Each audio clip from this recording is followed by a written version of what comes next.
movies at last. Looks like it, Aunt Mattie. Huh. Well, Dad. Hello, son. Well, daughter, how was the moving picture tonight? Lovely. Mice, that's what it was. Just a lot of mice. There wasn't anybody killed in the whole thing. Oh, well, then I'll stick to these. These don't talk. And that big cluck Norman Maine was in the picture tonight. Never does anything but kiss a lot of girls. Norman Maine is one of the best actors in pictures. You and your movies, that's all you think about. You shouldn't be allowed to go to them at all if you're asking me. Too bad I was so busy in the kitchen. I didn't hear anybody asking you. Hello, Granny. Hello, darling. But of course, no one ever listens to me. I do if they're within 10 miles of you. Gathering around picture shows. House all cluttered up with movie magazines.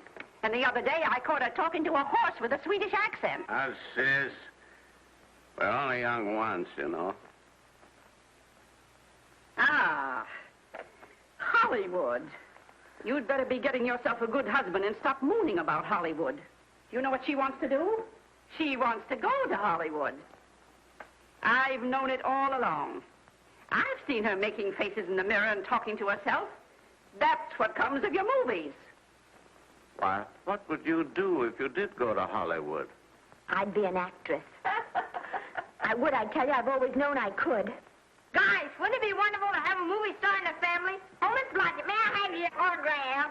You may not know it, darling, but you're practically on your way to bed. Oh, Miss Blodgett, you're my favorite actress. Won't you tell me the secret of your success? Oh, let me alone.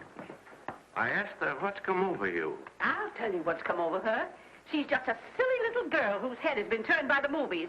And the sooner she forgets the whole thing, the better off she'll be. Why will I be better off? What's wrong with wanting to get out and make something of myself? What do you do that's so much better? Just because you're satisfied to sit here all your life, you think you can laugh at me. Well, someday you won't laugh at me. I'm going out and have a real life. I'm going to be somebody. Now, if it was spring, I'd say give her a good dose of sulfur and molasses.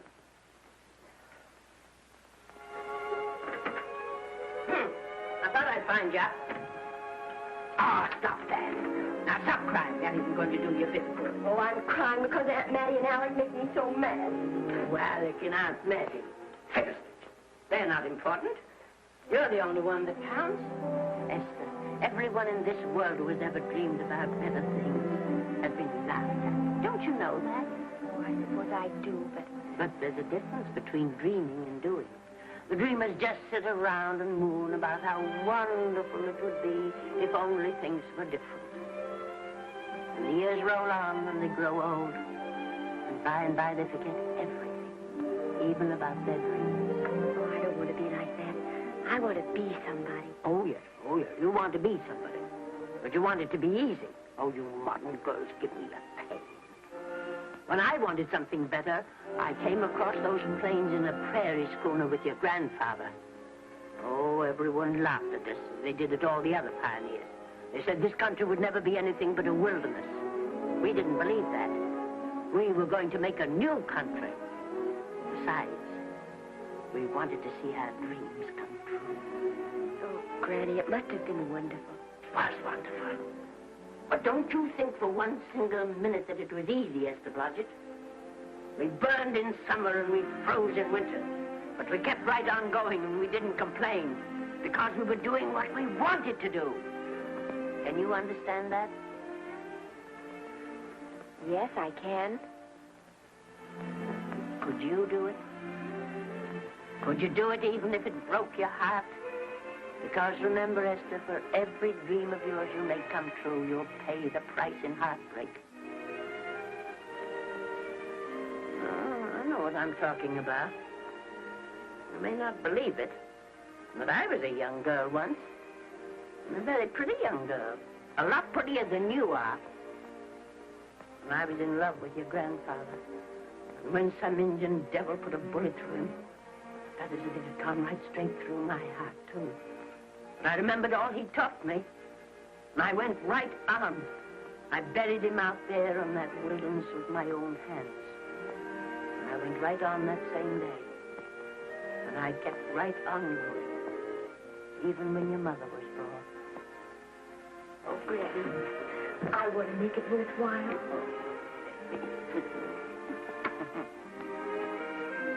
You know, Esther, there'll always be a wilderness to conquer.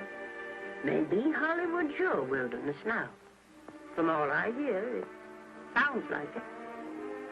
But if you've got one drop of my blood in your veins, you won't let Mattie or any of her kind break your heart. You'll go right out there and break it yourself. That's your right.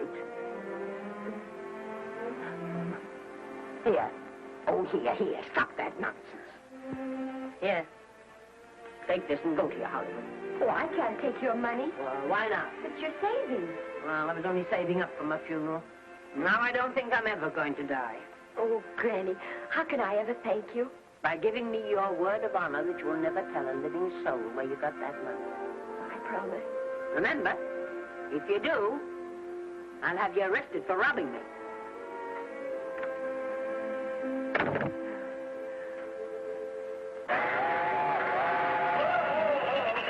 Here we are. What's up, Granny? Oh, I can make it, dear. Oh, thanks. Oh, I kissed Dad goodbye. Just a little kiss. He didn't even wake up. I bet you didn't try that on your Aunt Mattie. Oh, Aunt Mattie. Think of her face when you tell her. I am thinking about it. I've waited for that chance for 30 years.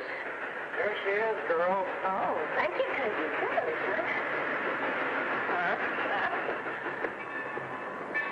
Well, come on. Here's your prairie schooner.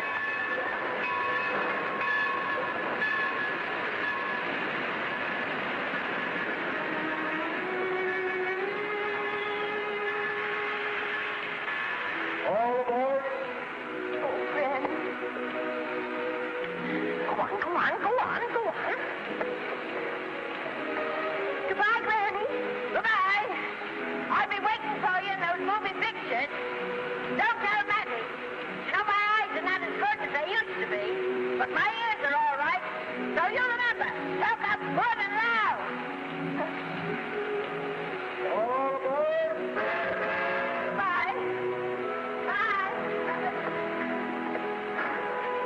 Bye, Granny. Bye.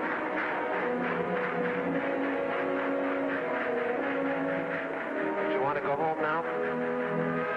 I don't want to, but I will.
Good afternoon. Day, week, or month? Well, it's a little hard to say. You see, I'm going into the movies. Well, you better take it for a week. It'll break your jump to Beverly Hills. Are all the studios really near here? All except Gaumont British. I suppose the best way to get a job is to go straight to the studios, isn't it? Mm-hmm. I haven't any illusions, you know. I'm perfectly willing to begin with a little bit of a part, or even as an extra. $6, please, in advance. Oh.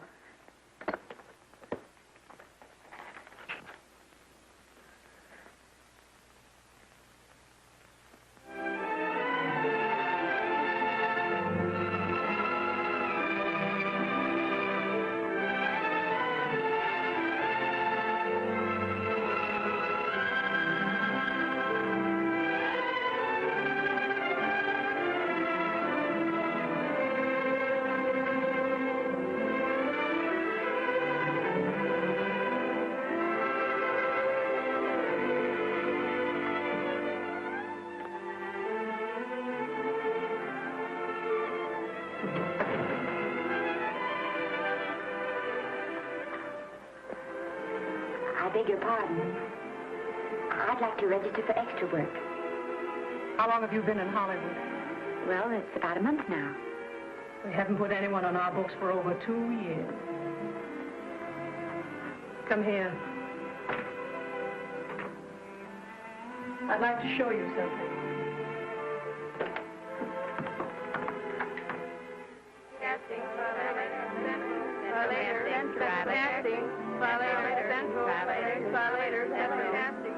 Every time you see one of those little lights flash, it's somebody asking for a job.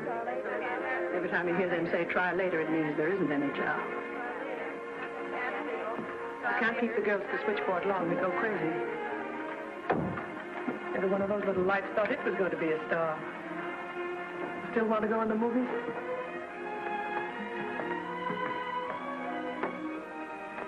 You know what your chances are? 1 in 100,000.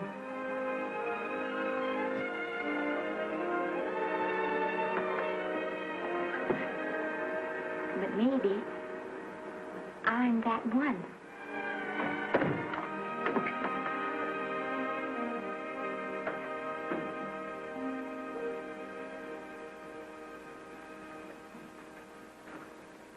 Any phone calls for me, Mr. Randall? Oh, no. Jesse Lasky and Sammy Goldwyn must be writing letters instead. How's the luck today? There wasn't any. Maybe you don't go at it in the right way. Now take Danny McGuire here. He knows the ropes. Don't you, Danny? Sure, I've had him around my neck for years.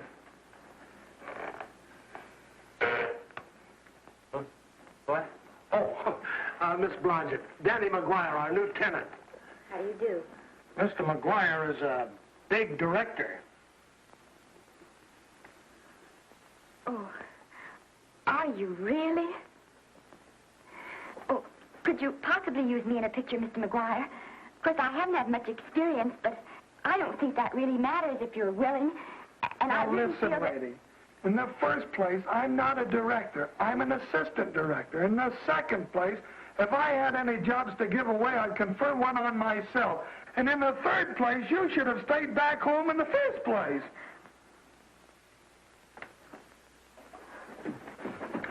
Oh, no, look what you've done. Hey, wait a minute. Hey, don't be that way. Don't do that. Gosh, I didn't mean to get tough, but a guy thinks he's being kidded when somebody asks him for a job and he hasn't got one for himself. After all, I'm not a big enough shot to hurt your feelings. I'm sorry. It wasn't just that. It was a lot of things. Looking for a job every day and never getting any nearer to it. I guess I was beginning to get a little scared. I know. Lady, do I know. Well, there's only one thing to do for that feeling when you're tired and sunk and down to your last nickel. Come on and I'll buy you a drink. Well, it's not as bad as down to the last nickel. I still got $11 left. $11? You're going to buy me a drink. Come on.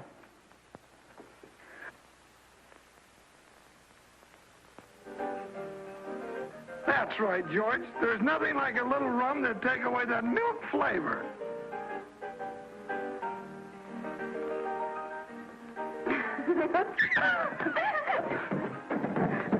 I beg your pardon. Certainly.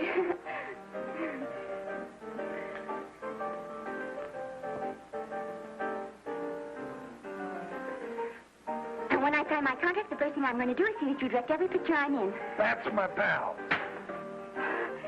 Of course, I'm going to be perfectly nice about it, but I'll just insist. Now, that's the way to talk. Don't let them lick you. Oh, I should say they can't lick me. If they try anything like that, what? I just won't sign. Now, that's right. What have you got to lose?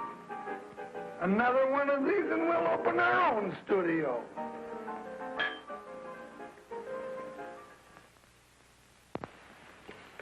Bill rendered $24. Past due. Remit without further delay. Me.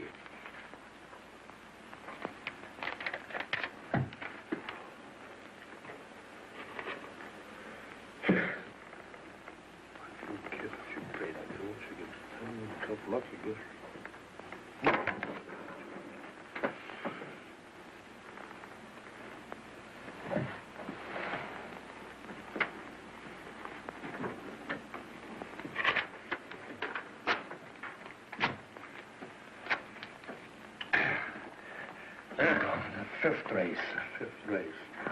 Try cap. Who's right? Try cap.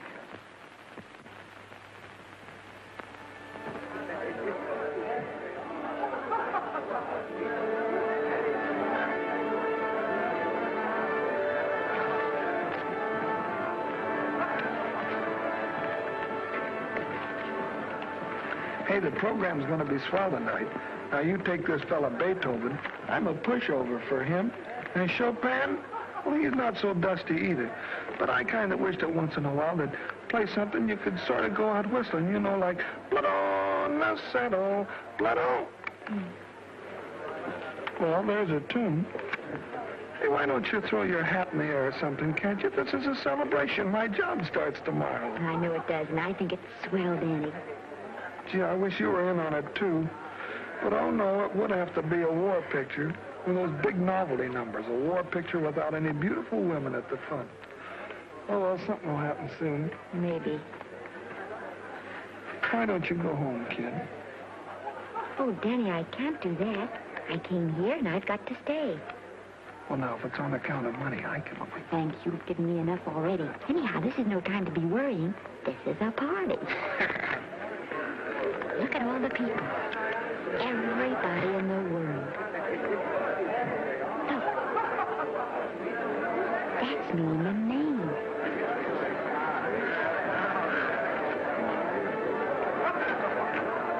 And he seems to have had that one extra cocktail.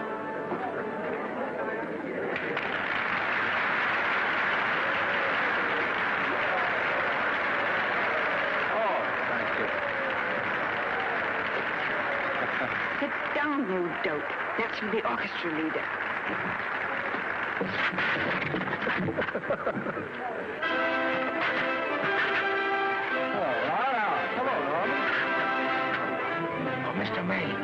Mr. Maine, put your arm around Miss Regis.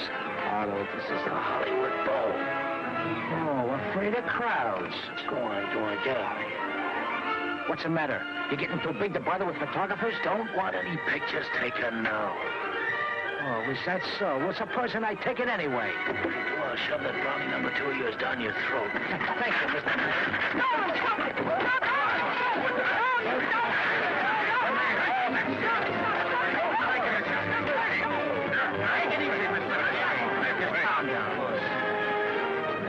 Normie, come back and sit down. Everybody's laughing at you.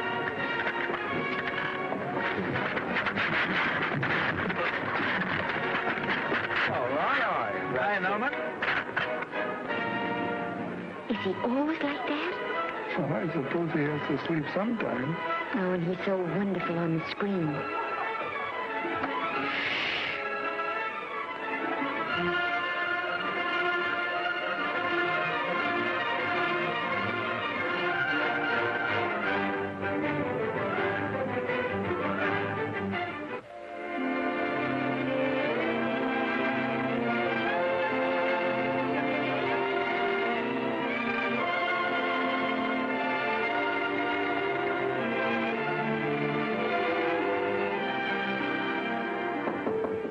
Come in.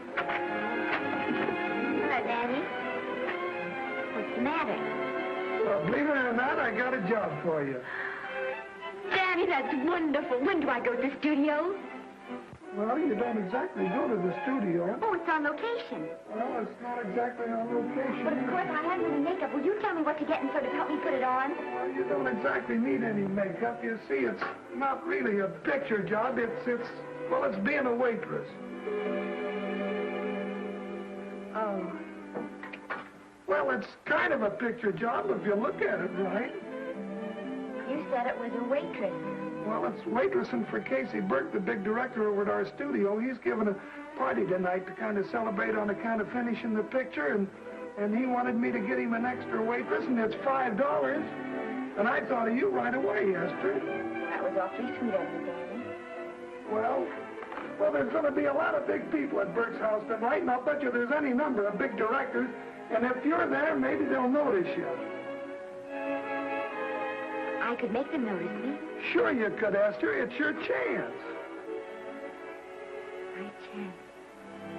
All right, Daddy, I'll do it. Oh, but I can't. I haven't got the right things to wear. Oh, yeah.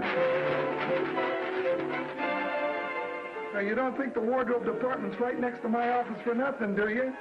A perfect fit.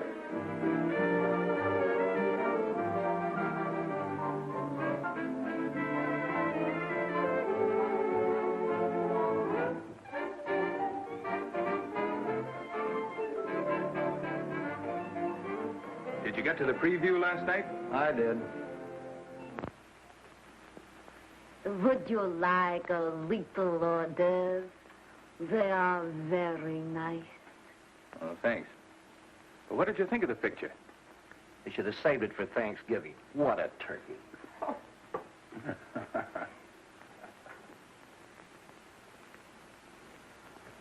Will you have some hors d'oeuvre? You do like hors d'oeuvre, don't you? I don't think there's anything so enjoyable as hors d'oeuvre before supper, and these are really delightful.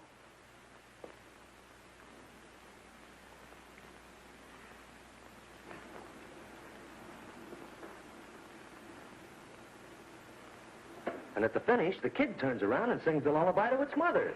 Pardon me, big boys, but would you like a little hors d'oeuvre?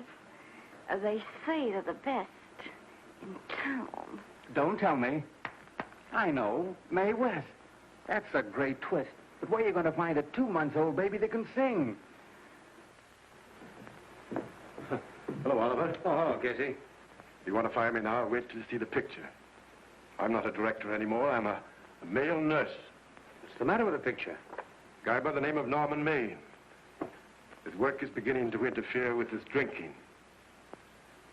Oliver, don't tell me I'm to direct his next picture, too. Mm-hmm. You were my favorite producer. Now, wait a minute. You just go right on with your directing. I'll take care of these stars. I know how to handle them. I had a serious talk with Norman after that Hollywood Bowl occurrence, and you don't have to worry any more about his behavior. Excuse me, Mr. Niles. Mr. Libby of your publicity department is on the telephone. He says it's most important, sir. It's about Mr. Maine. Thank you. Oh, it's probably just some little thing. Of course, Oliver. I'll turn on the radio and see if they've called out the National Guard yet. Hello, Libby. What's the good word? Mr. Norman Maine, America's Prince Charming, was apprehended driving an ambulance down Wilshire Boulevard with a siren going full blast. He explained he was a tree surgeon on a maternity case. Well, will it be in the papers? No, it won't be in the papers. But that's a nice, expensive hobby of yours, keeping Mr. Maine's informal entertainments out of the public press. Oh, that's fine work, Libby. Try and see that no one gets to Norman. He's probably home sleeping it off. Oliver. Yeah. Why can't you forget those dopes at the studio for one night? Business, business all the time. I don't know what's going to become of you. Norman, why didn't you call for me? Well, by darling, why didn't I call for you? In case you've forgotten, I was supposed to come here with you. Oh, that's all right. I got here without any trouble. The only reason I don't slap your face. Yes, darling, I know. Hello, John. Oh, hello, man. What's the matter with Oliver? He looks as if he'd had bad news. Hello, Mary. What's the matter, old boy? Maybe I'm wrong. I guess I've been drinking too much lately. No, you have to cut it down. It's bad stuff. Scotch and soda.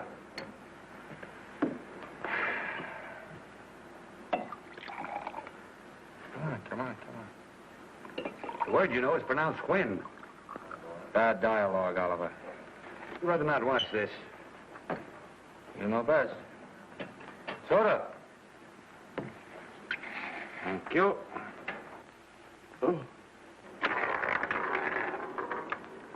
Go ahead and say it. I've got it coming to me.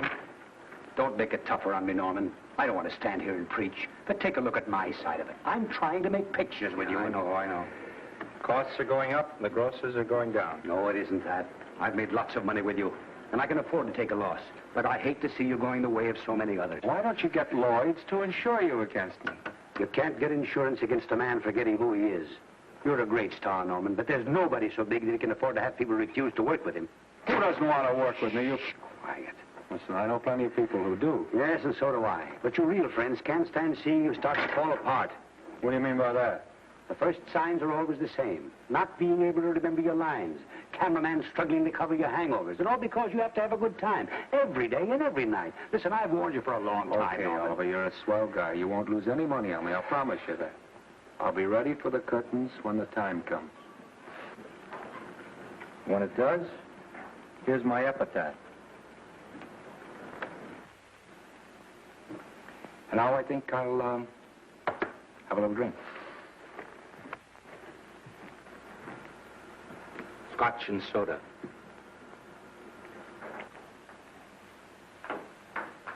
Scotch and soda.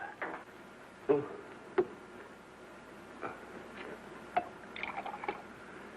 Come on.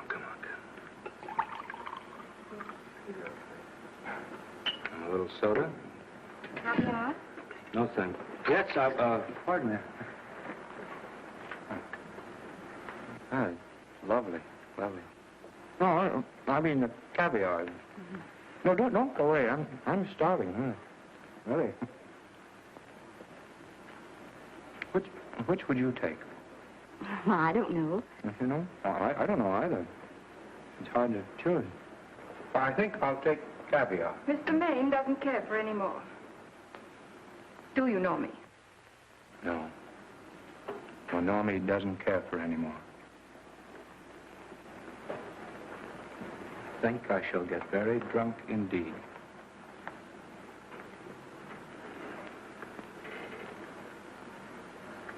Scotch and soda.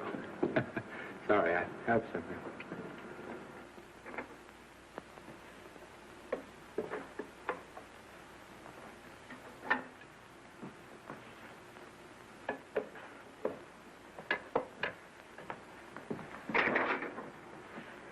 Oh. Mind if I help?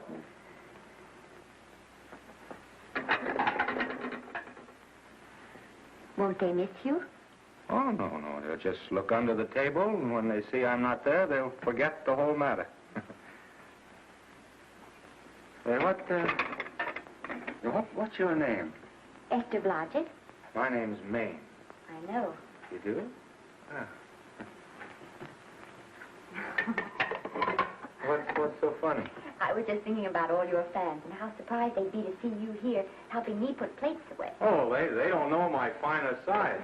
They'd be pretty envious of me, meeting you this way in person. Oh, you do? Well, tell me, are you disappointed? Yes. Oh, now you've done it. Oh, never mind that. That makes the room look lived in. Tell me, why are you disappointed? I was sitting behind you at the Hollywood Bowl the night you didn't want to be photographed. Yeah. I'm told I crept into many a heart that night. Oh, I can never explain this. You know, you have very pretty hair. You'd better get out of here. And a sensitive mouth. And a charming little Precisely why are you here instead of with the rest of the guests? I'm just trying to be helpful. I see. Are you sure there's no other attraction? Well, it might be that my old mania for putting plates away is coming back on me. It's rather odd. I always know where I can find you if there's a pretty girl around. It's not only odd, it's embarrassing. You're being deliberately insulting, Norman. I put up with this for long enough. Dear, don't lose your temper. Remember, we must try to keep the voice low. I know you'll excuse us if we go on with our work.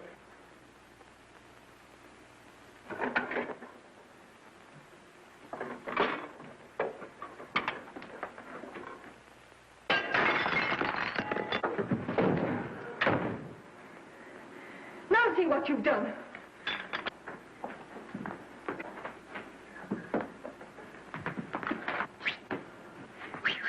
Come here. Help me up. Are you hurt? No more than usual. Come on, the wolves are on us. We gotta get out of here. Oh, I can't. The dishes aren't finished. Oh, yes, they are.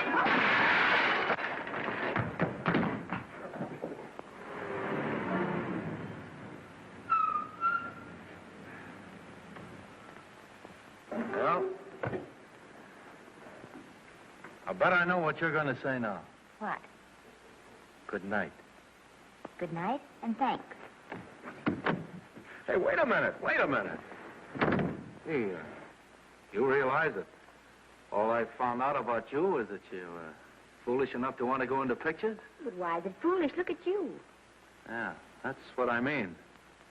No, I'd rather like to go into this matter a little more thoroughly. Oh, that's awfully nice of you.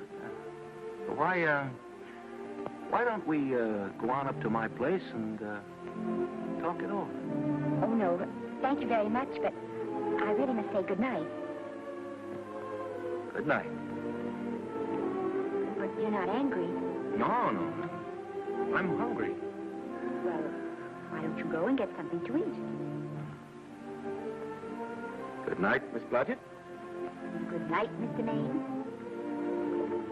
Wait a minute. Peter, the least I can do is to see you to your door. Will I see you again? I hope so. Has anyone ever told you that you're lovely? Well, now you know. Thank you.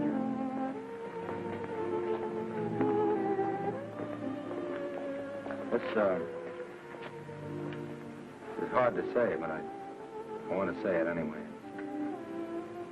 You know, on the screen, in private life, you know. But whatever I do, I still respect lovely things. And you're lovely. You understand? Yes, I think I do. And it isn't that bump on the head that's doing this. Well, I'm glad.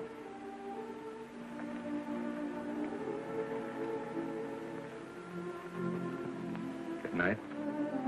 Good night.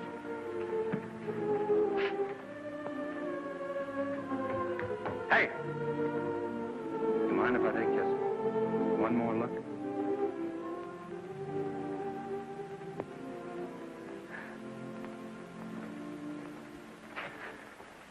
Go away. Quite impossible. I wouldn't even consider it. No.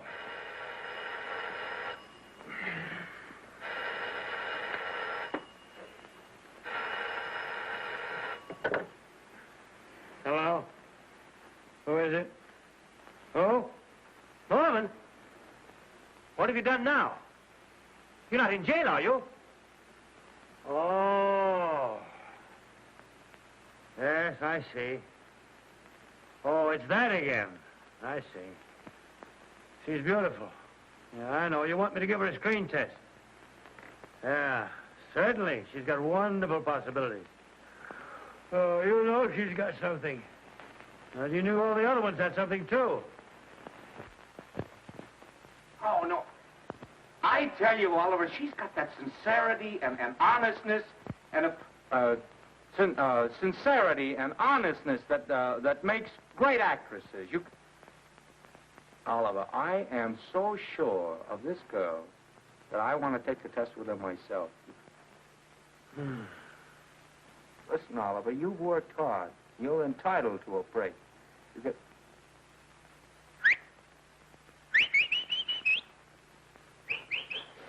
Yes, I heard you. Anything. Yes. Yes. Oliver, look. You try to get a little sleep now, old man. Right. All right, boy. Good night. Now, tell us.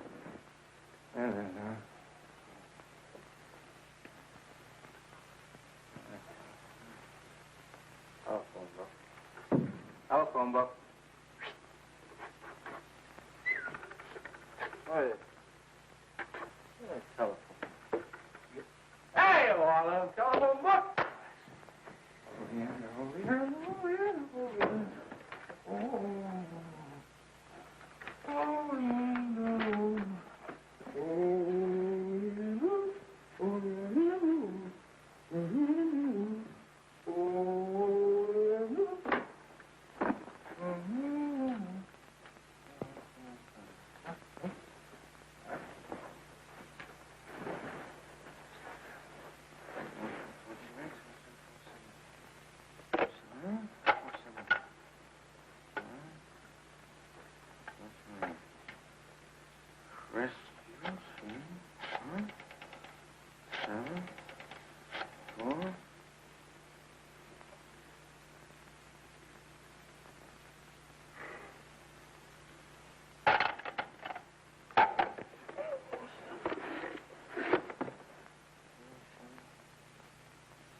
Telephone.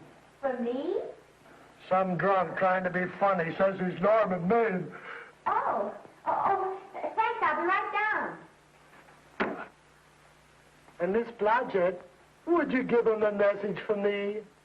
Tell him it's 3 o'clock in the morning!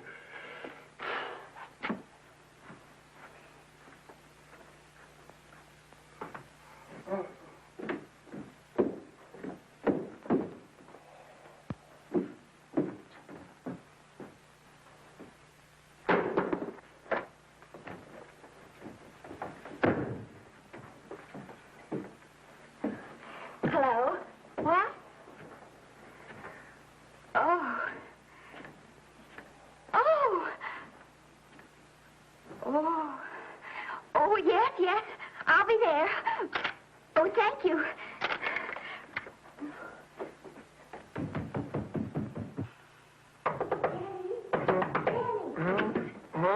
Daddy, what do you think? I'm going to take a test tomorrow, and Norman Main's helping me do it. I'm taking one, too. Garble's assisting me.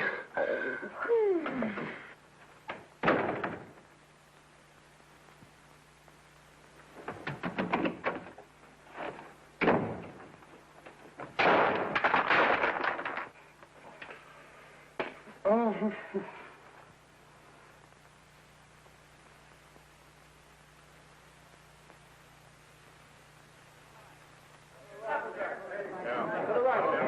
Move that gobo in. With a silk on that broad. No, the Yankee. Is this light too hot for you, Hanley? Okay, but cut down on the back way. Put a double on that 90. Bring it down a little. That's it. Now pull it. Pull down on that 150. Ready to take him. Get pulled down on that 150. Okay.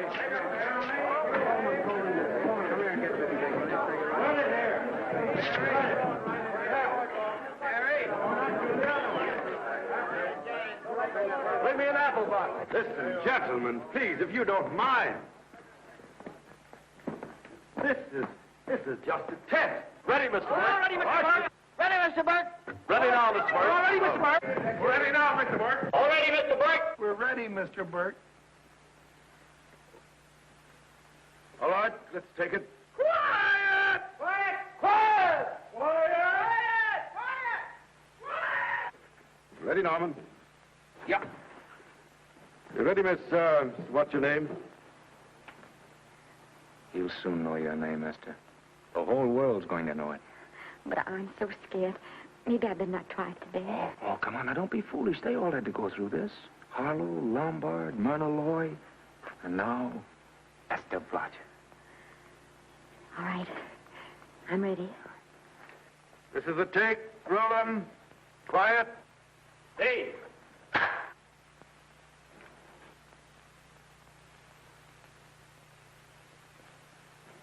I may as well tell you that my whole organization thinks I've gone a little nuts to sign you. Well, maybe they're right. I've been nuts before. You see, all the experts seem to think that your type is a little mild for present-day taste. But I rather believe that tastes change, like eyebrows. And I think that also, like eyebrows, tastes are going back to the natural. You look like a nice girl. I think I'm going to like you. That's not important. I think the public will like you. That is important. Oh, yes. I see what you mean. I mean, I know it is. Only don't think it's going to be easy. Nothing you really want is ever given away free. You have to pay for it. And usually with your heart. Someone else told me that once. But you still have to work it out for yourself. Oh, well, all this is just a long way of saying, I'm glad you're with us and good luck to you. And now I'm going to turn you over to our demon press agent, Libby. Don't let him frighten you. He has a heart of gold, only harder. And for the love of Pete, learn to close your mouth and keep it closed, even in your love scenes.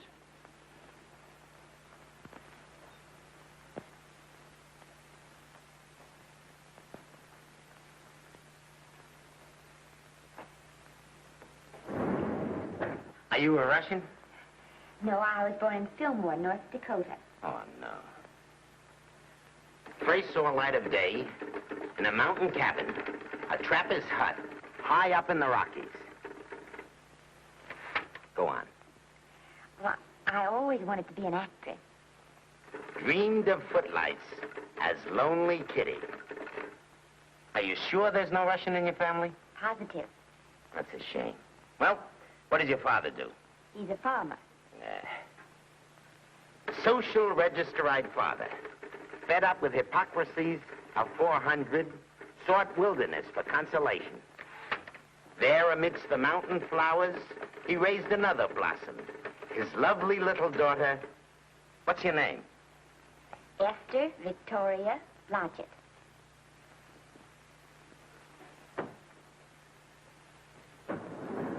Greatly appreciating your attention in this matter, very truly. Do you know what her name is? Esther Victoria Blodgett. Hey, we'll have to do something about that right away. Esther Victoria Blodgett. Well, that Blodgett's definitely out. Let's see, Esther Victoria, Vicky. How about Vicky? Oh, I think that's terribly cute. Let's see, Vicky. Vicky what? Vicky, pronounced Vicky. Siesta, Besta, Sesta, Desta, Festa. Oh, that's very pretty. Jester, Hester, Desta, Lester. Vicky Lester. Oh, I like that. Say it. Vicky Lester. Say it again. Vicky Lester. Say it again. Vicky Lester. Say it. Vicky Lester. Say Vicky Lester. Vicky Lester. Vicky Lester. Vicky Lester. Vicky Lester. Flash. Oliver Niles Studio discovers new starlet, a Cinderella of the Rockies. Her name is Vicky Lester. Those who have peeked tell me she couldn't be more divoon. The face of an angel and such natural talents. Her voice is a symphony. Her very walk, they tell me, is enough to drive men mad. Not that way. Get the lead out of your feet. Lift them up.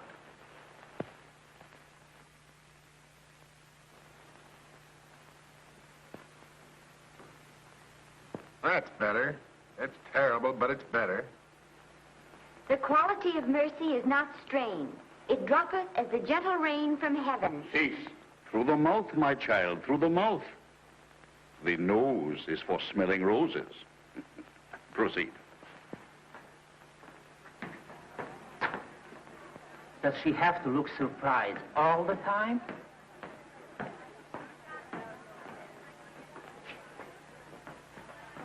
Anyway, it's just a rough sketch. Pretty small mouth, eh? Oh, well. Give her that Crawford smear.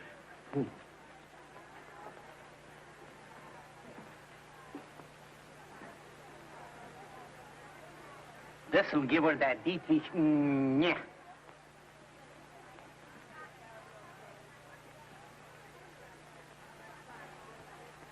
We're on the wrong track. She still looks surprised.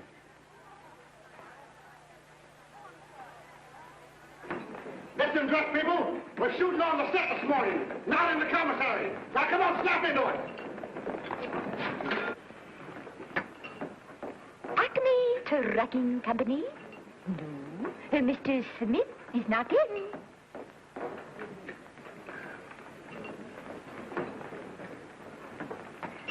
Acme Trucking Company. No. Mr. Smith is not in.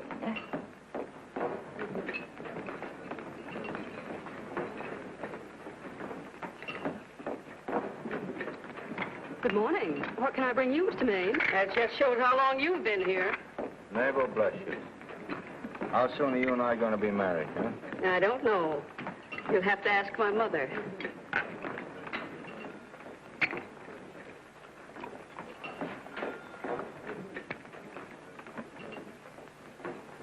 Acme Trucking Company? No, Mr. Smythe is not in. Acme Trucking Company? No, Mr. Smith is not in. Acme? No, Smith ain't in.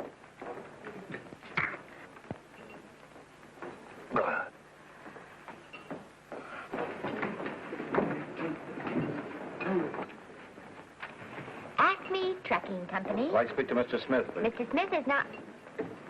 Oh, Norman. What's all this between you and Smith? I've got a part. It's only one line, but it's in the picture.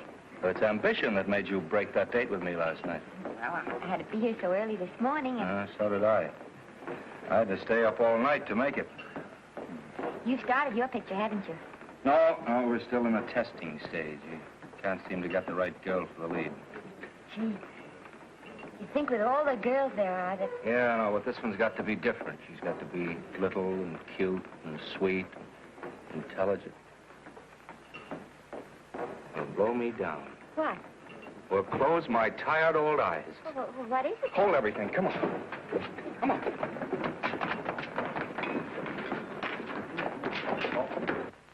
Well, you've been through the whole casting directory. I'll work day and night, Mr. Niles. And I'll work with her, Oliver. And I can be mean or nasty or anything you want, Mr. Niles.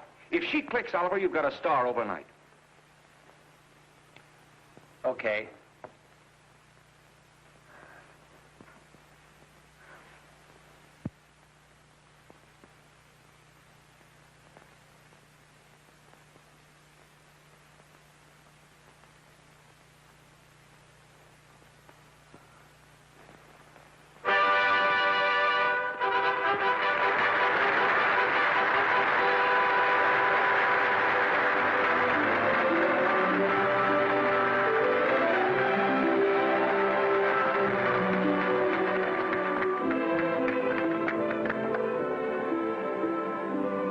Wait till you hear them at the end of the picture.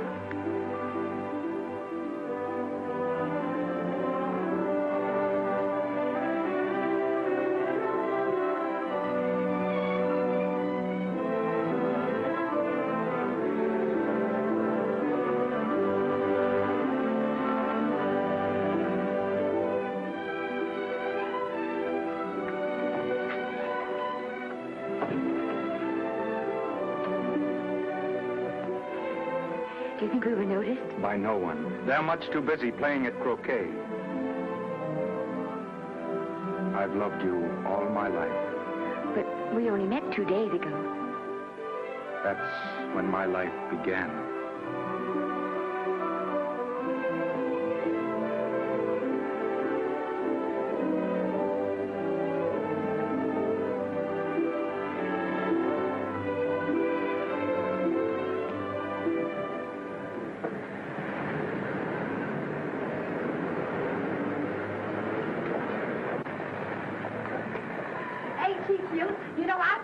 same type I am, don't you? I think she's sweet. Well, it's Vicki Lester's picture, all right. I think she was much better than he was. These producers are so horribly down. They won't know how good she is. Well, maybe it's because she's a good girl. No, Maine's not so bad, but it's Vicki Lester they'll go to see. Vicky, darling, I think she's the most precious little thing I've ever seen. The knockout, Libby. You might mention that when you write your review. That Lester kid's a gold mine. Didn't you like Norman Maine? Was he in it? Libby, I'm afraid we have another hit. It's in the bag, neatly tied up with beautiful pink ribbons. Say, where are Norman and Vicki? I don't know. I thought you had them. I wish they'd come. We're having a party at the Trocadero. Isn't it thrilling running away from people? Norman, it's so exciting, So new. A star is born. Come on, run.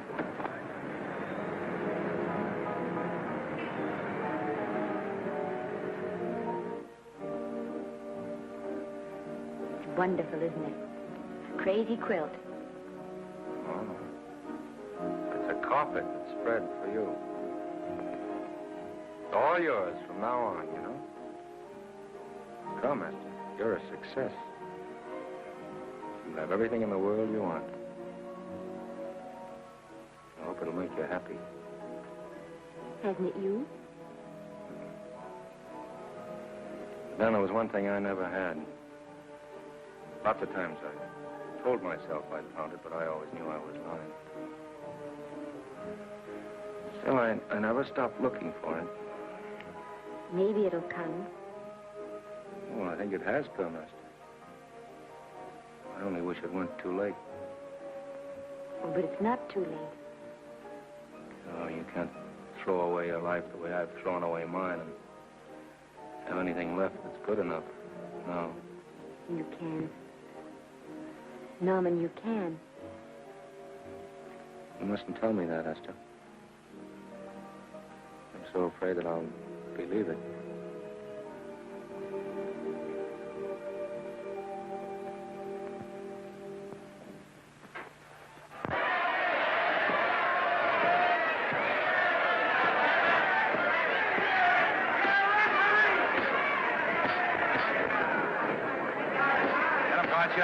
Shoot your right. Swell, isn't it? Lovely. What's got you again? Can't you hear me, Gotcha? Shoot your right!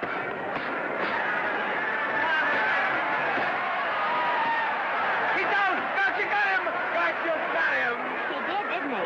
Yeah, but he'll be up, though. You like it? Sure I did. You like me? Sure I did. Ooh, that reminds me. Will you marry me? No, thank you. Come on, Gotcha, finish him. Why won't you marry him? Wasn't that dependable? Hey, shoot your right! Throw away your money? Break him up in there, break him up. Drink so much.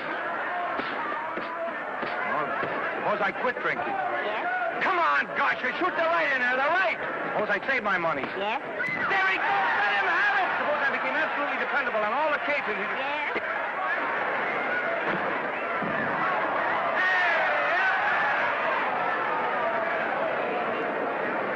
Hey, Gotcha, he got him! He got him! He certainly did.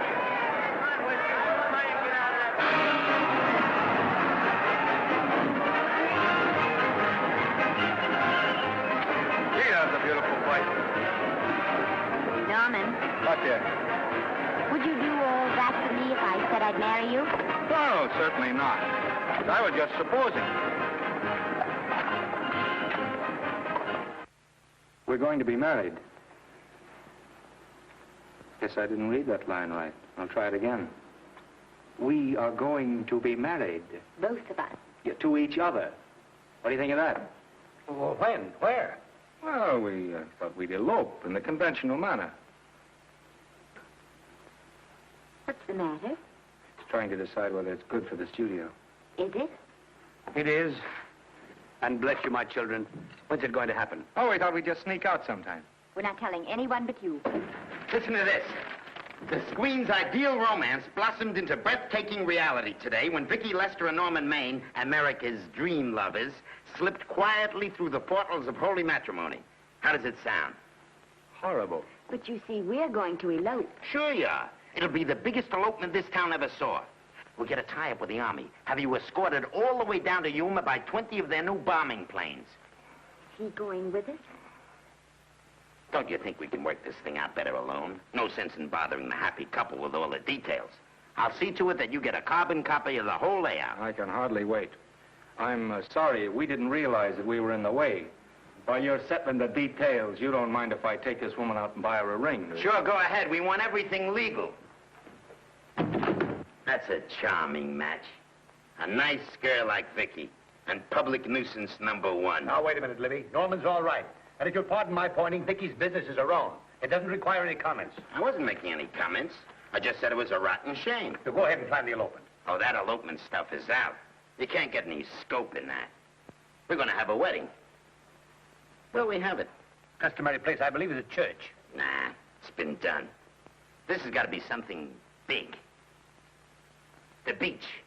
I can visualize it. The bridesmaids in bathing suits. 20,000 Santa Monica school children spelling out the word love. It's a novelty, but is it big enough? Why not the city hall? A police escort of every motorcycle cop in town. Sirens screaming, confetti pouring out of buildings like the Lindbergh reception in New York, only on a big scale. What's the matter? Isn't it big enough? And now if any man can show just cause why these two may not be lawfully joined together, let him now speak or else hereafter forever hold his peace. Do you, Alfred Henkel, take this woman as your lawful wedded wife? Will you love, comfort, honor, and keep her in sickness and health as long as you both shall live? I will. Do you, I beg your pardon. Do you, Esther Blodgett, take this man as your lawful wedded husband? Will you obey, serve, love, honor, and keep him in sickness and health as long as you both shall live? I will. Place the ring on her finger.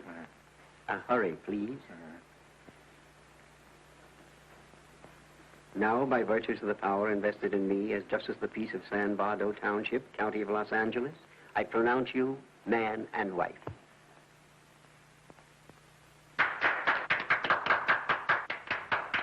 Quiet! And now I must exercise my prerogative of office. I hope you'll be very happy, Mrs. Hinkle. Thank you. Thank you, sir. Oh, Thank you Danny. very much. Now, if you'll please sign the license. Oh, yeah. You know, Mrs. Hinkle, I can't help but believe I've seen you somewhere before. Oh, really? Well, I believe this is the first time I've ever been in San Bardo. You know, your face is familiar, too, Really? Mr. Hinkle. There you are, sir. Thank you very much. Oh, Here's your thank you, receipt. sir. Thank you. Goodbye. Goodbye. See you again. Yes, goodbye. No, I don't. Let me know, see. No. Yeah, I think you got by with it. But it was close. That JP was just beginning to remember where he'd seen us. Well, anyway, we got away from Libby. Hello, Toots. If you will be kind enough to glance between my shoulder blades, Mr. and Mrs. Henkel, you will find there a knife buried to the hilt. On the handle are your initials. Lovely to have seen you, Libby. Hold it, wait. hold it, Danny.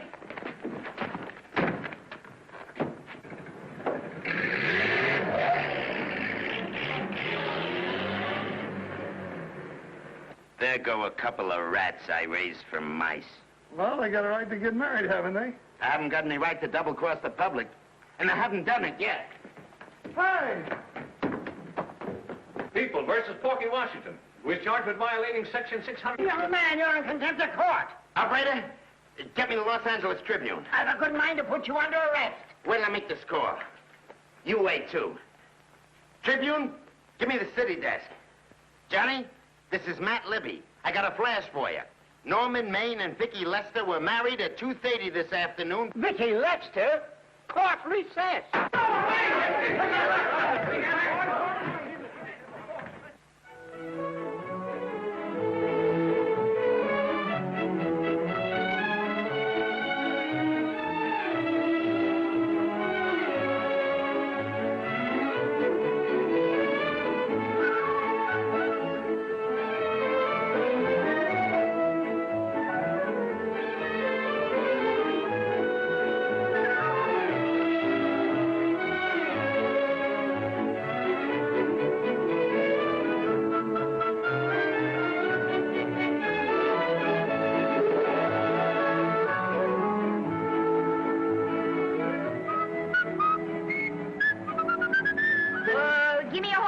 great big horse, a great big buckaroo, and let me wahoo, wahoo, wahoo!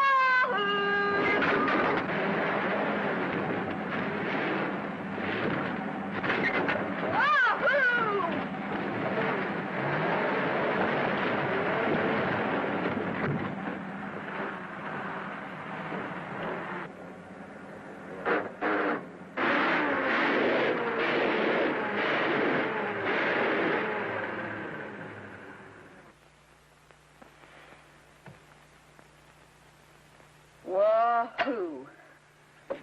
Hey, wahoo. I don't want to sound immodest, but I think I've stripped the gear. Well, sit down, won't you, and let's get acquainted. We'll probably be seeing quite a bit of each other from now on. Well, might just as well break the ice now as later.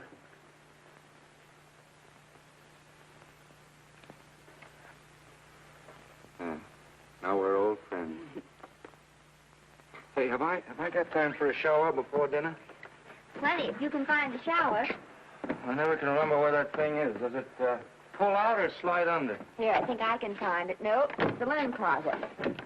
Here it is. Nice work. Oh, half the time those things are just luck. I'll see if I can disinfect this steak.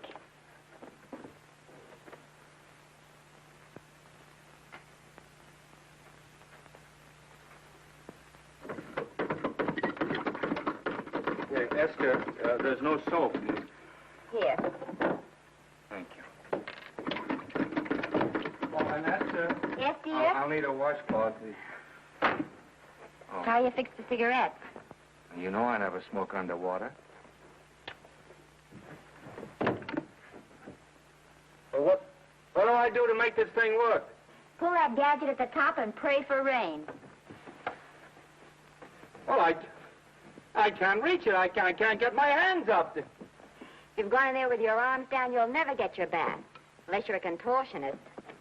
Yeah, well, I'm not a contortionist, and don't throw that up to me now. You knew it when you married me. Will you close this door, please?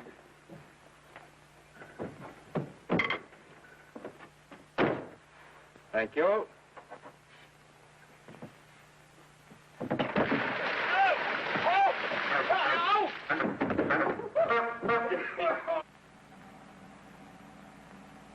Norman! Norman, here comes the car. You got it? Huh? Here, quick! Quick what? Quick, go out and stop them and ask for help. Oh, I'll catch cold. Oh, you'll get warm again. Yeah, don't you? They'll recognize me. Now, if you keep your face down, go on. There may not be another car for a week. What? Howdy, partner. Howdy. Stuck? Yeah, how'd you guess it? Can you get us some help? Well, I reckon not. You know, it's a long way to town. We're pretty busy down at the place. Well, I got to get out of here. I've got my wife with me. Don't you like the country? No, and then we're short of food. There's a lot of game in them woods. You know, well, my wife can't shoot. Well, you're sure up against it. Sorry I can't do anything for you. Well, wait, listen, I'll be frank with you. I'm Norman Maine. Who? Norman Maine. Well, my name is Judd Baker. Glad to have met you. Well, so long. Hey, wait a minute. Listen, you don't... So you're Norman Maine.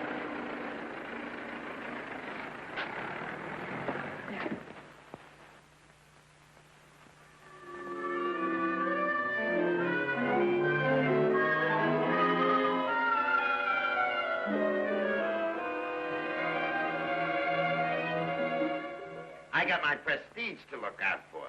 I'm supposed to be the best publicity man in the racket. And they laugh themselves sick when I even try to get a decent mention of Maine. Yes, I know how sensitive you are, Libby, and I don't like to see your feelings hurt.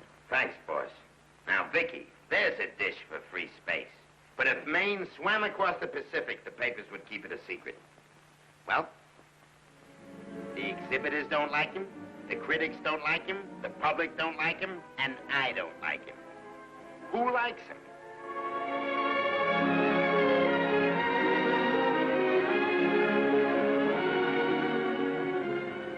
Oh, but darling, this is almost too much of a surprise. And there I was in my touching innocence, thinking we were going to live at the beach house. Oh, we'll still keep the place at Malibu. But this is special. This is our castle. It used to be in the air, you know? We'll never use any ugly words like contracts and pictures and careers. When we come in those gates, we'll check the studio outside. Come on, I got another little surprise for you.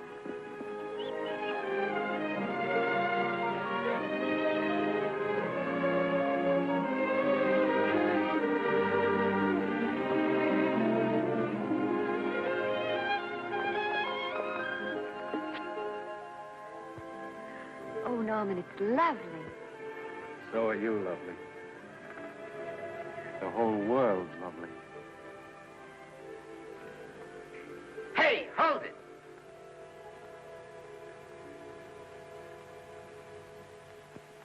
That's it. Caption: their honeymoon never ends. All right, let's get some pictures. Now, if the bride will sit here and the groom stand behind her, we'll have something unique. Now let's go after something different. You sit down and she'll stand up. Pretty radical, isn't it? Yeah, but in a nice way. Okay, Otto, fire. Caption: their honeymoon begins anew. Ah, the producer. Caption: their honeymoon ceases abruptly. Hello, Oliver, glad to see you. No, I'm glad you're back. Thank you. Vicky, how well you're looking. Hello, Oliver. Am I interrupting? Yes, thank you. Just want a couple more pictures. That's enough of both of them. What they're asking for is exclusives of Miss Lester. Alone. Oh, I see. Well, come on, Oliver, let you and me get exclusive. See you later, Vicky. Well, don't worry, Otto. My camera smashing days are over. They ain't your only days that are over. Oh, hold that, Miss Lester. Gorgeous. Well, Oliver, how's the dividend situation? Very pleasant. I think we'll show $2 million on the next quarter. Oh, smart move of mine to sell my stock, eh? Oh, well, when you need money, you need it. Well, some people save up for just such an event. You know, there's bound to be a rainy day occasionally. Yeah, but as a citizen of California, I've always refused to admit that. Yes, I know, but still it does rain. Well, anyway, you can thank me for some of those dividends of yours. Mm-hmm. Oh, can't you? Oh, sure, sure. That was a little too quick, Oliver. What's the matter? The Enchanted Hour was a smash hit, wasn't it? Well, it made Vicky a star overnight. Yes, it should have. What about me? Oh, let's talk about business at the office, Norman. Beautiful pool you have here. Beautiful. Oh, now let's talk about it here. Didn't they like me? Well, maybe the pot wasn't just right. It was the best part of the year. Look, Oliver, you think I'm slipping? Can you take it? Yeah, go ahead. The tense is wrong. You're not slipping. You've slipped. Oh, my fan mail's still big. Norman. Fans will write to anybody for a photograph. It only costs 3 cents for a stamp, and that makes photographs cheaper than wallpaper. But every 25 cents they pay for a theater ticket buys them the right to be a critic. And your last few performances, Norman, have not pleased your critics.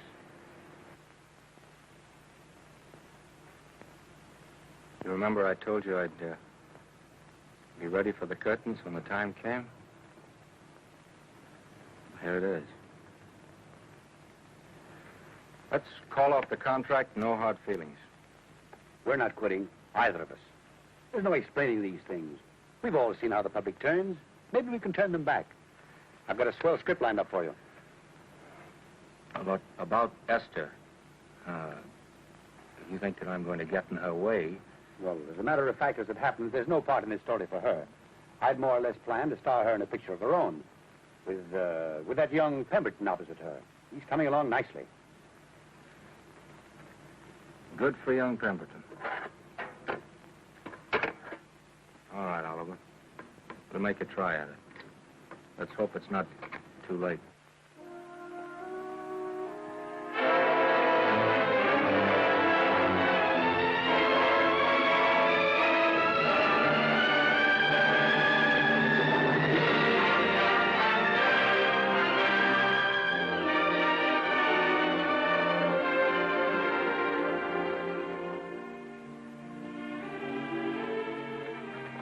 No argument. I'll buy those. Huh. The screen's most finished actor. I'll say he's finished. He keeps them away in droves.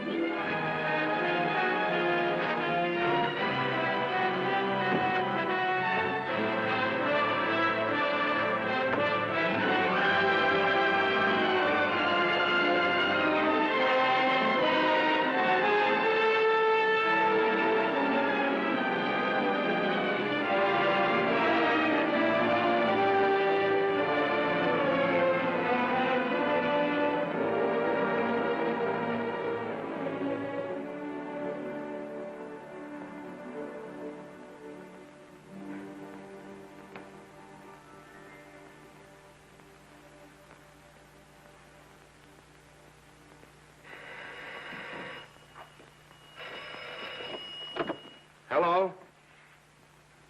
No, Miss Lester isn't home as yet. No, I'm not the butler. But I can take a message just as well as he can, honest. Oh, is that you, Norman? Swell. Listen, Norman, this is Artie Carver. Hiya, kid. Swell. Say, I hear you're through with Oliver Niles. Is that on the level? Please, Artie, I'm not news anymore. Forget it. Say, what kind of a settlement did you make on your contract? Give me a figure so I can do a story on it. There was no money involved. We just called it quits. Okay, I'll fill in my own figure. Say, by the way, I've been trying to get an interview with Vicky for 2 weeks, but she's always busy.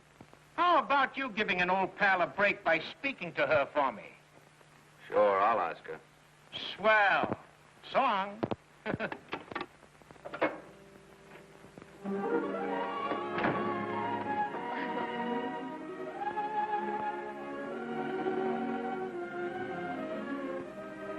I didn't mean to be late, darling, but Casey wanted All right. You're here now. What's new today? Nothing. Haven't been out of the house. Let's go somewhere tonight. No. You're tired. We'll stay in. I'm not tired, really. Oh, yes, you are. You've got a hard day ahead of you. Anyway, I see so little of you, I'd like to have you to myself. Oh, but it's the servants' night out. We haven't any. Yes, we have. I fixed a little snack with my own lily white hands. I'm learning to cook in my spare time. Then I think I'll marry you. I get it. You want to make an honest cook of me, huh? Comes in on wheels in this joint.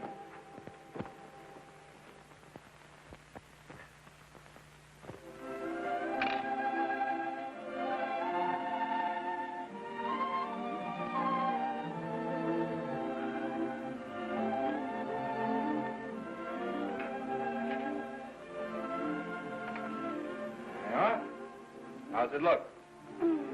Wonderful. Huh? That's what I thought. Now then, don't be formal, just pitch in. Yeah?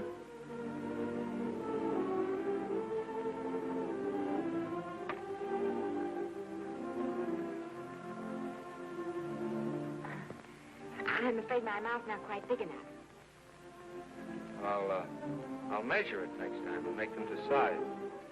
A little hard to lift, too. In fact, I think I'll take those measurements right now.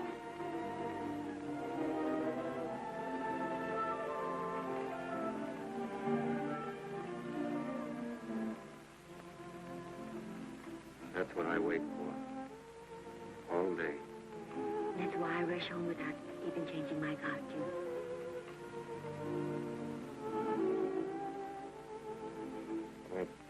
We're forgetting that we're hungry.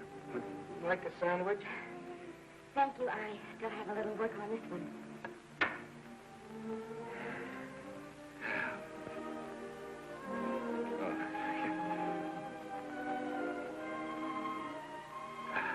Norman, will you unhook my dress? I can't breathe. Mm-hmm.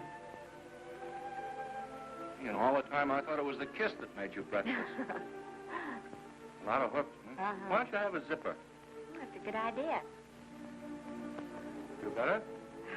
Yes.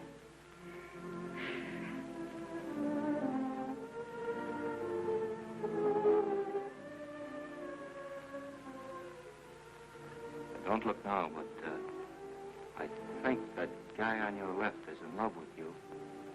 I hope so.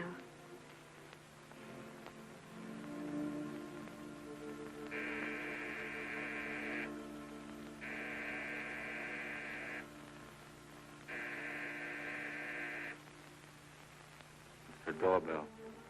Is it? Maybe they'll go away. Oh, I never do at a time like this. Come here. Just a minute, dear. I'll be right back.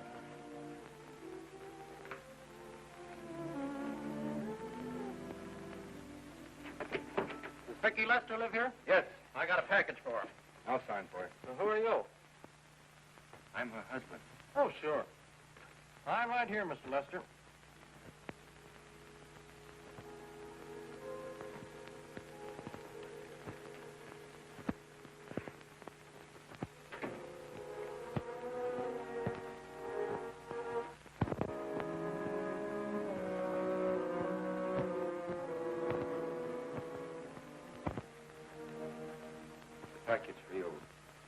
by the way, I forgot to tell you, they want you for a benefit at Shrine Auditorium next Wednesday night.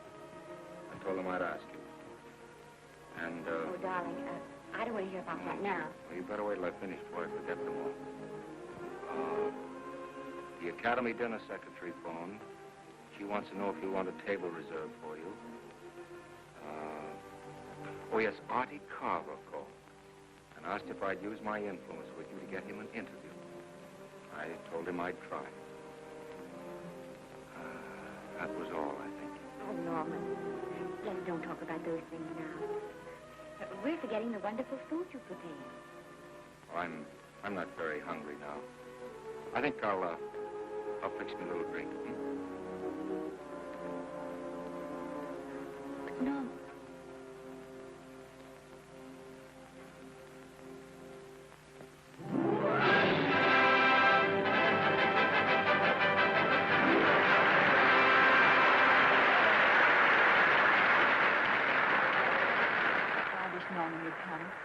Stop worrying. And think how nice that statuette's going to look on your mantelpiece. Do you suppose anything's happened to him? But of course not. He's just been held up in traffic. You think about that statuette. And now we arrive at the climax of the annual dinner of the Academy of Motion Picture Arts and Science, the highest award within our power to bestow. We have already applauded with our hearts as well as our hands, while awards are being given those gentlemen who during the past year have rendered distinguished service to the motion picture industry. We now pay honor to the ladies, or rather to one lady. We offer to her the Academy Award for the finest performance of the past year. She has already had the world's acclaim, but this is the tribute of her fellow workers, the men and women of this industry. It is not only my pleasure, but my privilege to present this award to the actress who created the unforgettable Anna in Dream Without End, Miss Vicki Lester.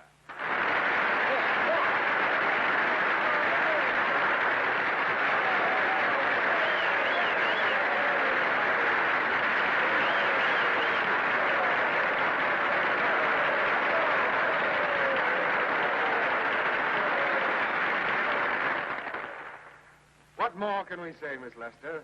This says it all for us.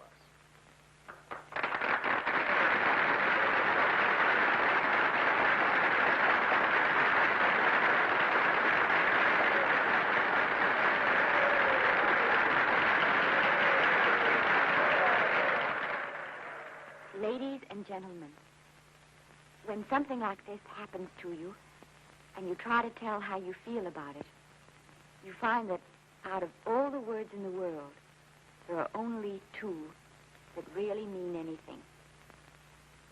Thank you. All I can do is to say them to you from my heart. All I can do is to keep on saying them.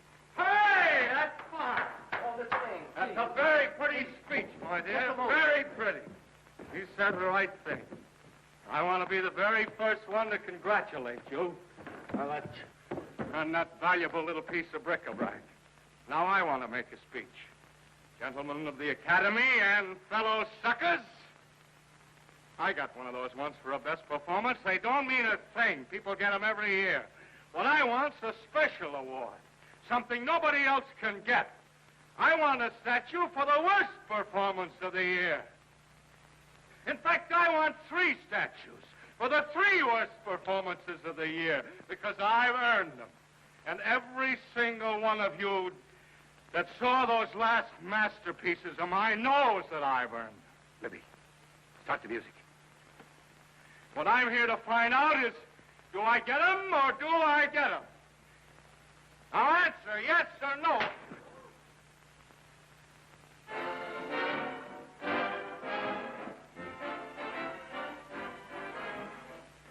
Norman, darling, let's go and sit down.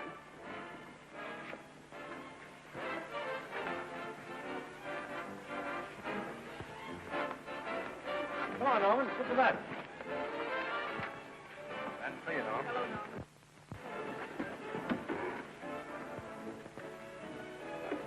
Hello, Norman. How are you? Hi, Oliver.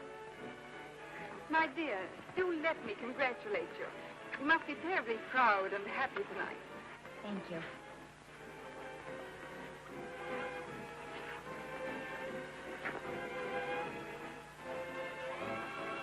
Somebody give me a drink.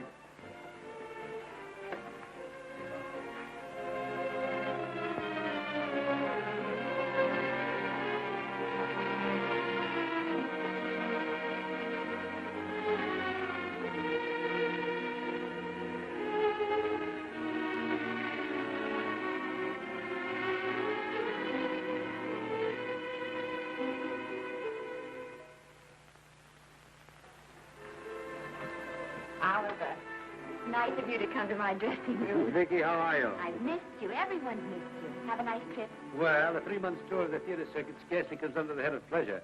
But the way they're screaming for your pictures all over the country. Miss Lester, if I may talk shop, you are a knockout. Thank you. It's good to hear that. You've been crying. A little. How's Norman?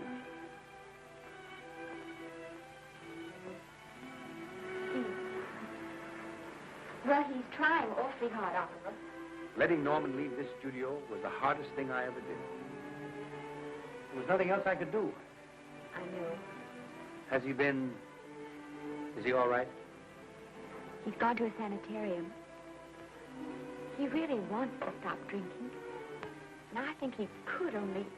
Well, perhaps if he could start working again, there would be some encouragement. Oh, Oliver, could you do that? Oh, thank you. But he mustn't ever know I told you. He won't know, and you mustn't worry. I want you to keep up your good work in this picture. I'll try, Oliver. That's the one thing I can do for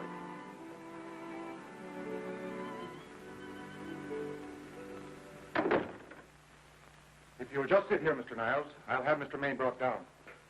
Thank you.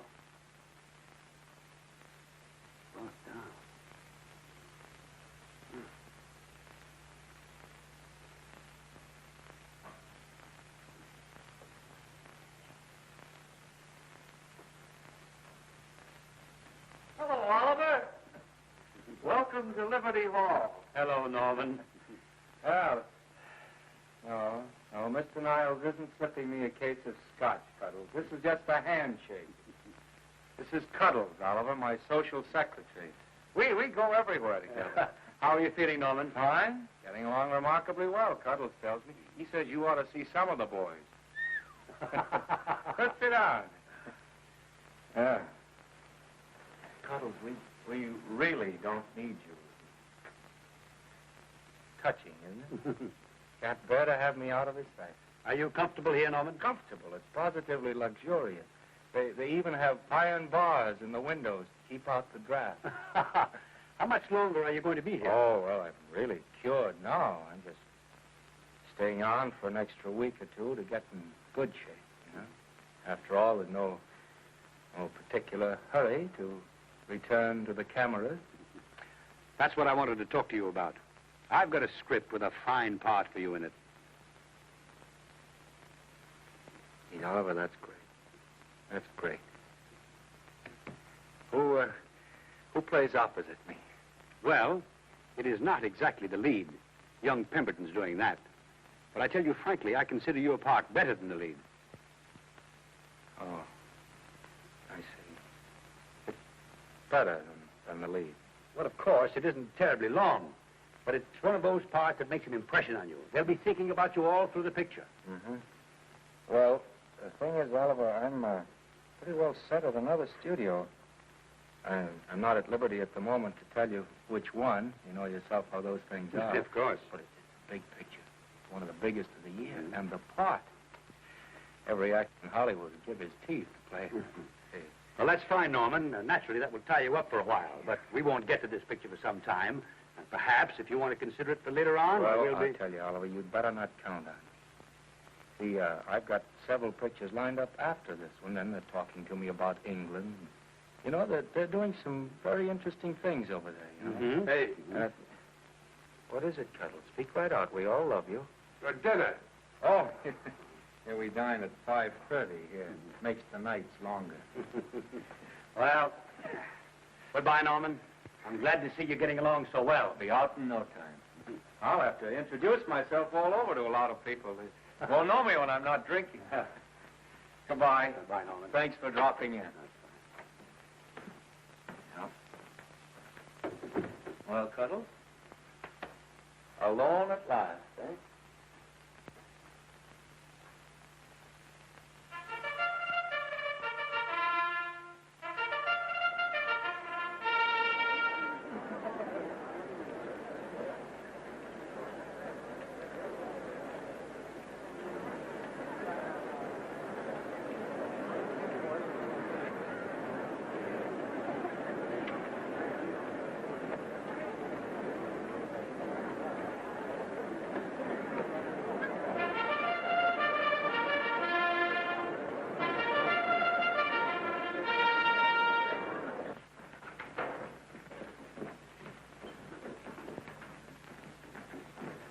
Bert?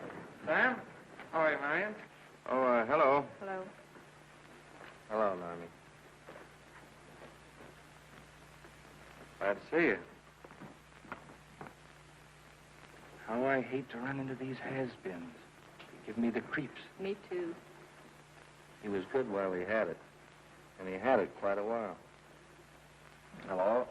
Hello, Mr. Maine. I haven't seen you in a long time. Oh, I've been resting. Ginger ale, please. Ginger ale and what? Ginger ale and ginger ale. A new leaf? A whole new book. Thank you. Scotch straight. Hello, Libby. Why, it's Mr. America of yesteryear.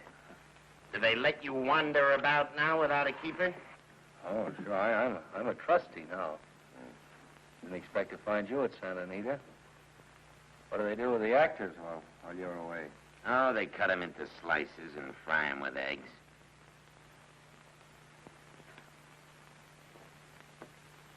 I suppose you'll be here all the time, now that you've retired from the hurly-burly of the silver screen.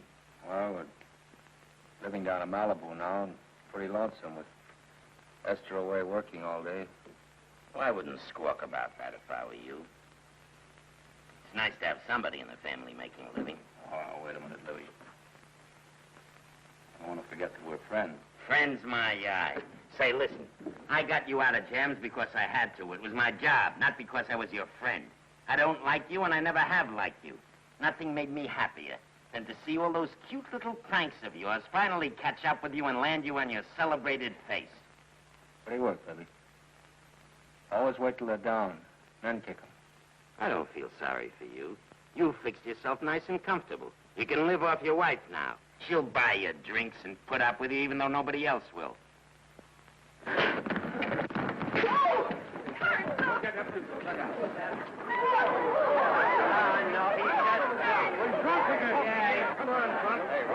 a minute. Come on outside for you, wife. I'm Norman Maine. Well, that's not my fault. Oh, don't bother to toss him out. He's harmless. All right, Mr. Libby, if you say so. Sure, let him go. What can he do? He can't fight any better than he can act. Norman Maine. Oh, he's drunk again. Why, he's been drunk for years.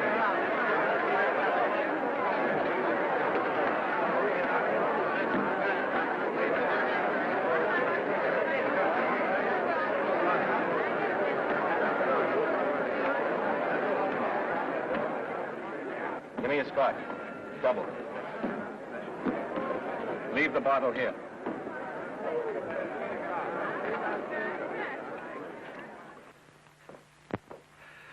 Vicky, you'll be ill. Why don't you try to get a little sleep? But he's been gone 4 days. 4 days and not a word.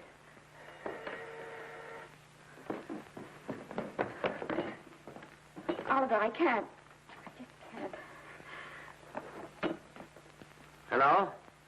No, this is Oliver Niles speaking. What? Where? Thank you. What is it? Nothing. Oliver, tell me. He's in the night court. He's been arrested on a drunk charge. Now, he's all right. He isn't hurt. I'm going right down and get him out. I'm going with you. Vicky, it isn't any place for you, and if it gets in the papers, What there'll do be... I care about the papers? I'm going with you.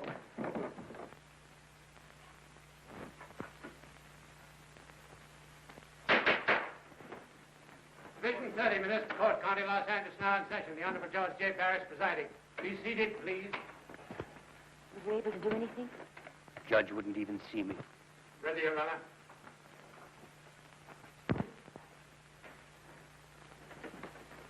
I want to advise you that you're entitled to be represented by counsel, to be confronted by the witnesses that may testify against you, to compel witnesses to attend on your behalf to a public and speedy trial by the court or by a jury, and the right to be admitted to bail.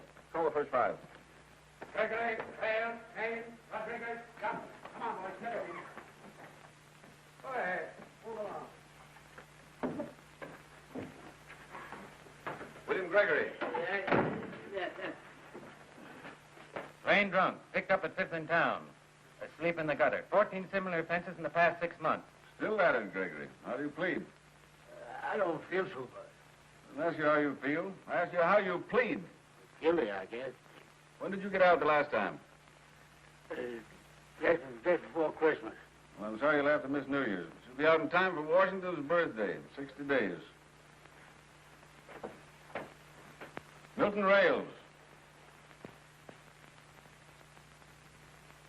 Plain drunk, picked up on Brooklyn Avenue, given treatment at receiving hospital, then removed to jail. How old are you, Rails? 17, sir. Did you take a good look at those men in the cell with you last night? Yes, sir. And have you taken a good look at yourself this morning? No, sir. Well, I suggest that you do. $5 or 2 days. Sentence suspended. Oh, Judge. Alfred Henkel, more commonly known as Norman Maine. Drunk and disorderly. Cracked car into tree at Sunset and Coronado. Evidently been drinking for days. Resisted arrest and injured one of the arresting officers. How do you plead? Guilty. You're Norman Maine, the actor, aren't you? You've come pretty low, haven't you? There isn't a man here who's had the advantages you've had. Look what you've done with them. You're nothing but an irresponsible drunk, driving about the streets with the power to inflict death or injury on innocent people. I think we'd better deny you that power for a while. 90 days in the city jail. Please wait.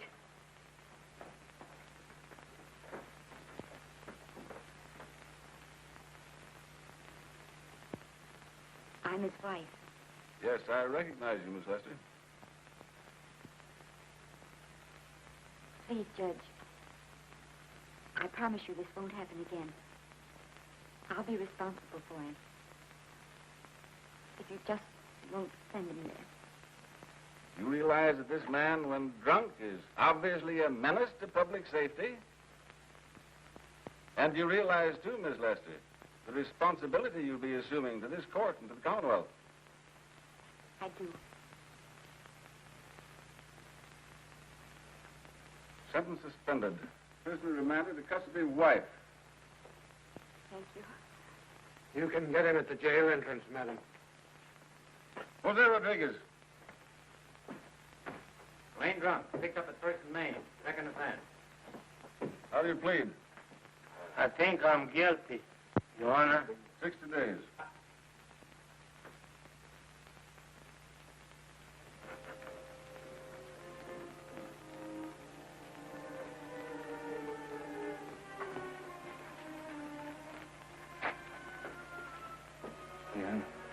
I'm so tired. Hold him, Mr. Maine, for picture.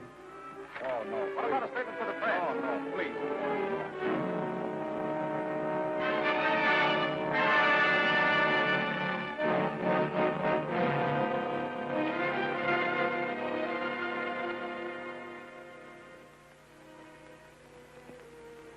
Still asleep. Been asleep nearly all day. It's the best thing for him. Awful to see this happen to someone you love. And know in your heart that it can't get any better. I only know that all I can do now is stay with him and try to help him. So will I. And between us, we'll take care of him. You're very fond of him, aren't you, Oliver? I'm very fond of both. Then I know you'll understand what I have to tell you. And after what happened last night, I think you already know what it is. I can't do any more pictures. I'm going away for good with Norman. You can't do that, Ricky. You're at the very peak of your success. And you've worked so hard to achieve it. That's what's been wrong. And I've thought it all out. Maybe if I hadn't been away from him so much, last night and what went before, it wouldn't have happened. And I know it's too late to think about that now, but it may not be too late to go away with him and start over somewhere. It's your life you're giving up, Vicky. so I can try to give Norman back his. Can you honestly tell me I'm wrong to do it? No, Vicky. I cannot honestly tell you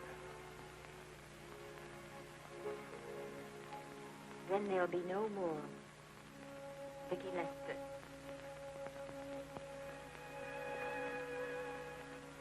Mom, what did it all mean?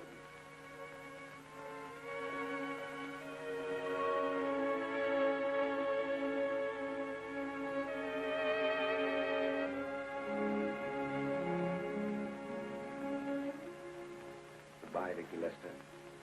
You were a grand girl. Good luck, Mrs. Norman Maine.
Darling, this is Maine coming in to apologize again. I'm sorry, dear, but it isn't you. What other troubles have you got? None. I was just playing a scene with myself. Now look, I'm just coming out of the jitters and you're just going into them. This is a swell household. Isn't it? I'll tell you what we'll do. I'll promise to brace up if you'll go on the wagon. I guess I have been drinking too much. You know what I'm going to do? I'm going to be an athlete. You mean with great big muscles and everything? Well, roughly speaking. Going to join the YMCA? It costs too much. I'm going wading out in our front yard. No. Sure. Would you like me to go with you? Sure, if you'd like to. No, Miss, I don't think I will. It might spoil this beautiful, natural wave. Yeah, I guess that's right. But, darling, look, could you have a hot toddy,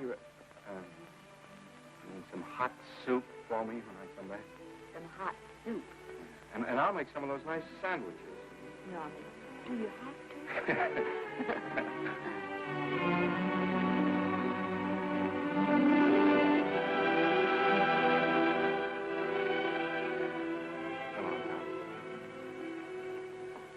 I don't stay in too long.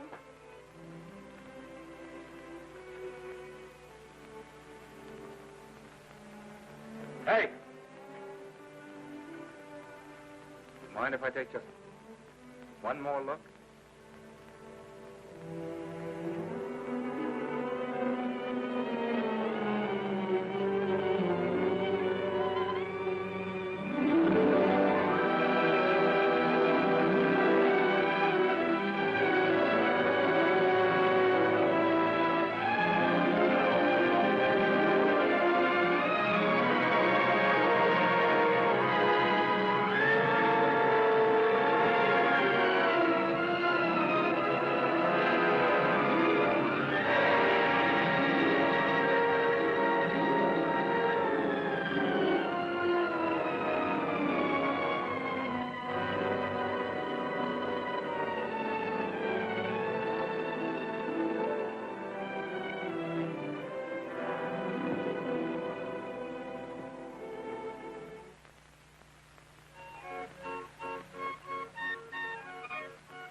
first drink of water he had in 20 years.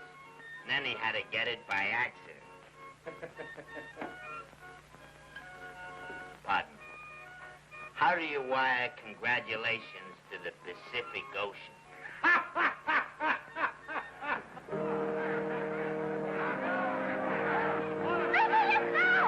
Oh, you can't see her face. Hello, Vicky.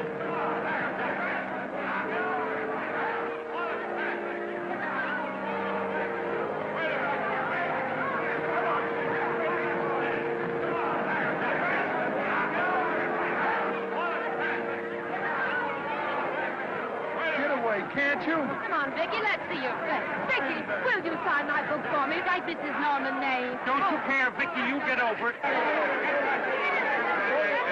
Stand back, can't you? Don't you cry, dearie. He wasn't so much.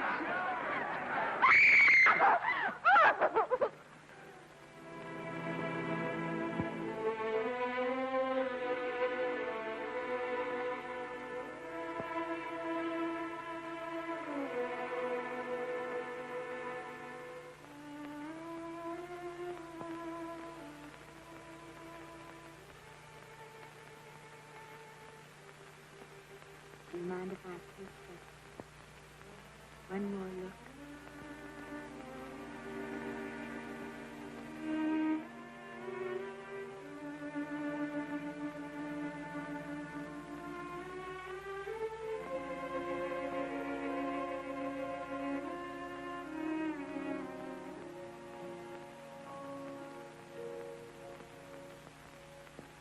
Here are the paychecks for the servants, Graves.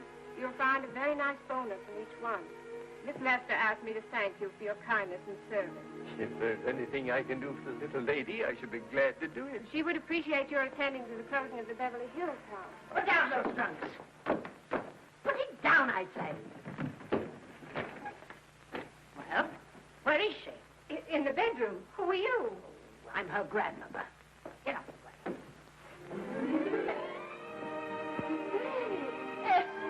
Granny, darling. Oh, I'm so glad to see you. What made you come? Oh, I know when I'm needed. Now get out of here. Go on. Get out of here, all of you. I want to talk to my granddaughter alone. I came just as quickly as I could. But I'm going home. I sent you a wire yesterday.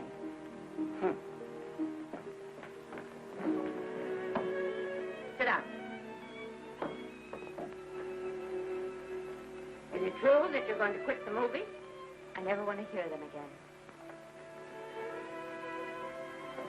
What are you running away from, little girl? I'm not running away. It's just that I can't go on. My heart isn't in it anymore. Once I told you if you get what you want, you have to give your heart in exchange. And you said you were willing. Do you remember? I remember. It seems to me that you got more than you bargained for. More fame, more success, even more personal happiness. Maybe more unhappiness. But you did make a bargain.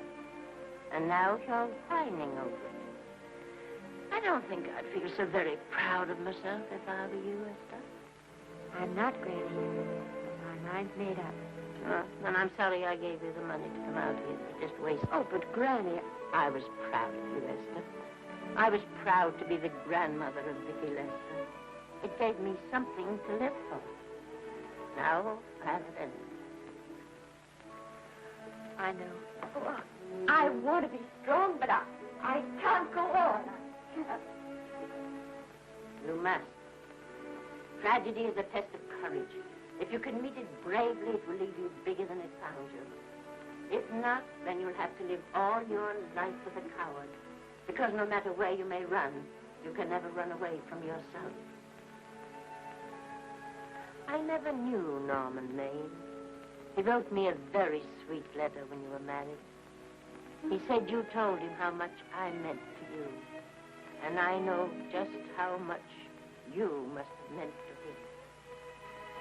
You know, Esther, I can't believe that wherever he is, he can be very happy, knowing that his death broke the spirit of the little girl he praised me so highly for raising. And I can't believe that he can be very proud, knowing that all his great love did for you was to make you a quitter. The car is ready, Miss Lester. We'll have to go now to make the train.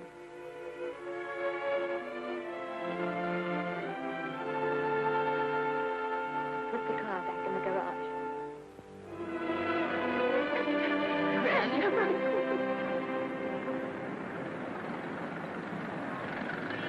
The entire picture industry has come to the Chinese Theater for this opening tonight. It has come to pay tribute to a great star on her long-awaited return to the screen in what has been called her greatest performance. It has come to pay tribute to the girl herself. The girl who has won the heart of Hollywood. The girl who has won the heart of the world. Miss Vicki Lester. And if I'm not mistaken, Miss Lester's car has just driven up. Yes, it is she.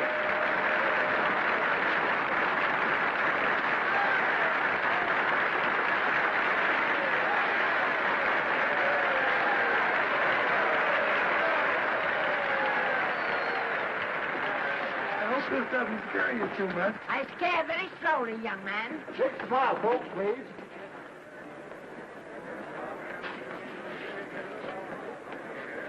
They'll have your mug, your face, plastered across half the papers in the country tomorrow. How do I look? Oh, you look swell. You're a liar, but I like you. And here's Miss Lester's grandmother. Won't you say a few words to the radio audience, please? Say something, Letty. You know, we've got a thing like that back home where they all listen in on, but we call it a party line. Won't you say something, please? They're listening. Maybe some of you people listening in dream about coming to Hollywood. And maybe some of you get pretty discouraged. Well, when you do, you just think about me. It took me over 60 years to get here, but here I am, and here I mean to stay. Thank you very much.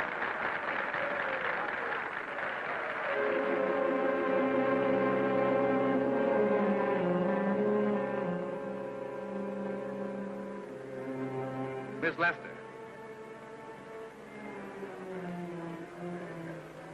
This microphone is on an international hookup. Throughout the world, your fans are hoping that you'll say a few words to them.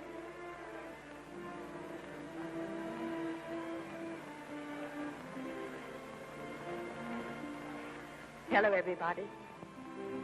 This is Mrs. Norman Maine.